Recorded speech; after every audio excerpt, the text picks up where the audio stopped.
ওদালগুৰি জিলাত বহুত অহা হয়, অতি চিনাকি আপোন জিলা এখন। কিন্তু আগত আহিছিলোঁ দলীয় সংগঠনৰ কামত, আৰু এইবাৰ বিশেষভাৱে অসম চৰকাৰৰ এগৰাকী বিধায়িকাৰ লগত এগৰাকী মন্ত্ৰী হিচাপে আজি ইয়াত উপস্থিত হৈছে। তাকো অভিভাৱক মন্ত্ৰী। অভিভাৱক বুলি কওঁতে এটা বেলেগ অৰ্থ বুজাই জানে, একদম মানে এই জিলাখনৰ বিশেষ দায়িত্ব এটা থাকিব।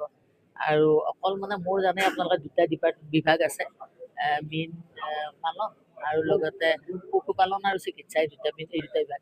এই দুটা বিভাগটো ইয়াততো পাৰালৈকে মই চামেই, আৰু বাকী অল অভাৰ সকলো ডিপাৰ্টমেণ্টৰ আজি বিষয়াসকলে আলোচনা আজি জাষ্ট প্ৰথম আমি কৰিছোঁ আৰু অলপ সামগ্ৰিকভাৱে আলোচনা কৰিছোঁ। আমাৰ মাননীয় সাংসদ ৰাজ্যিক সভাপতি মহোদয় দিলীপ শইকীয়া ডাঙৰীয়াও আছে, ডিচিকে ধৰি সকলো বিভাগ, আমাৰ চৰণ বড়ো মাজবাটৰ তেখেতো আছিল, বিকন ডেকা, মহেশ্বৰ বড়ো, আমি গোটেইখিনি বহিছিলোঁ। আৰু গোটেইকেইটা ডিপাৰ্টমেণ্টৰ মুৰব্বী বিষয়াসকল আছে। গতিকে আজি কেইটামান বিষয়ত বিশেষভাৱে আলোচনা কৰিলোঁ। অলপ আছে ধৰক, কৰিবইতো লাগিব, সদায়নো ক'ত সমস্যা একেদিনাই সমাধান হ'ব। যথেষ্টখিনি হৈছে, আৰু বাকীখিনি অভিভাৱক মন্ত্ৰী হিচাপে বিধায়কসকল আছে, এজন মন্ত্ৰী আছে ওদালগুৰি জিলাত। গতিকে আমাৰ সাংসদ মহোদয়টো আমাৰ লগত সকলো সময়তে আছে, বিশেষ জটিল হ'ব নালাগে। কামখিনি একেলগে আমি আলোচনা কৰি আগবঢ়াই লৈ যাম।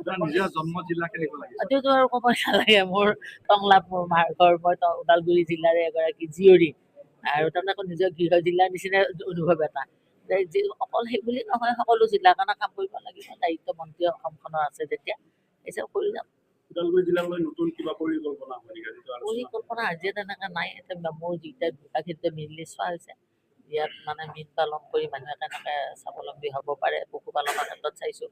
ৰাস্তা ঘাটত এটা আকৌ বানপানীৰ সময়, বানপানীৰ সময়ত যাতে মানুহখিনি হঠাৎ পানী আহিলে যাতে কষ্ট নহয়, ক'ৰবাত যদি কিবা ত্ৰুটি আছে, হঠাৎ বানপানী হ'লে যাতে আৰু ক্ষতি নহয়, তেনেকুৱা দিশবিলাক চাব দিয়া হৈছে। আৰু অলপ সাজু হৈ থাকিব দিয়া হৈছে, যাতে বানপানী হ'লে মানুহখিনিক বচাব পৰা কাৰণে, উদ্ধাৰ কৰিবৰ কাৰণে ব্যৱস্থা ল'ব পাৰে। চব কৰিব লাগিব। স্বাস্থ্য বিভাগটোতো আমি আজি মানে কি মুখ্যমন্ত্ৰী মহোদয়ে যথেষ্টখিনি আগবঢ়াই লৈছে। মেন পাৱাৰ যদি ক'ৰবাত কিবা কমি আছে, তেনেকুৱাইটো হয়। চিকিৎসা বুলি ক'লে ডক্তৰ কেইজন আগতে লাগে। গতিকে ইয়াত আজি মই ইমান তন্ন গোটেইবিলাক দিশ চোৱা নাই, আহি থাকিম অভিভাৱক মন্ত্ৰী হিচাপে, নিশ্চয় গোটেইখিনি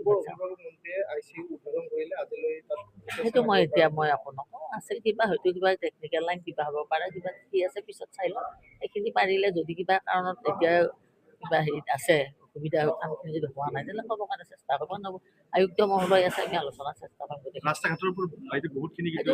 আগৰ তুলনাতো ওদালগুৰি জিলা, মই যেতিয়া দলৰ সংগঠনৰ কামত আহিছিলোঁ, ডিমাকুচি, বামুণজুলি এইবিলাকত যাওঁ, ৰাস্তা নাই, দলং নাই, মই নদীৰ বুকুৱে বুকুৱে গৈ দলৰ কাম কৰিছিলোঁ। এতিয়াতো আৰু ৰাস্তা ঘাটৰ কথা ক'বই নালাগে, অলপমান সৰু সুৰা গাঁৱে ভূঞে য'ত যি আছে সেইখিনি কৰিব লাগিব।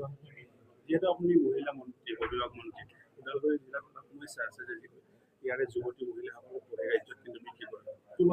মই চাওঁ, এইটো বস্তু আচলতে আমাৰ মানুহবিলাক সজাগ সচেতন হ'ব লাগিব। ক'ত কি ঘটি আছে, আজি যদি চাওঁ এটা গাঁও, মানে ইয়াত গাঁও প্ৰধান আছে নে নাই মই নাজানো, কিন্তু গাঁও প্ৰধান বা MCL আছে, মানে মানুহবিলাকৰ আচলতে কি জানানে, আমাৰ এইবিলাকে ভুল।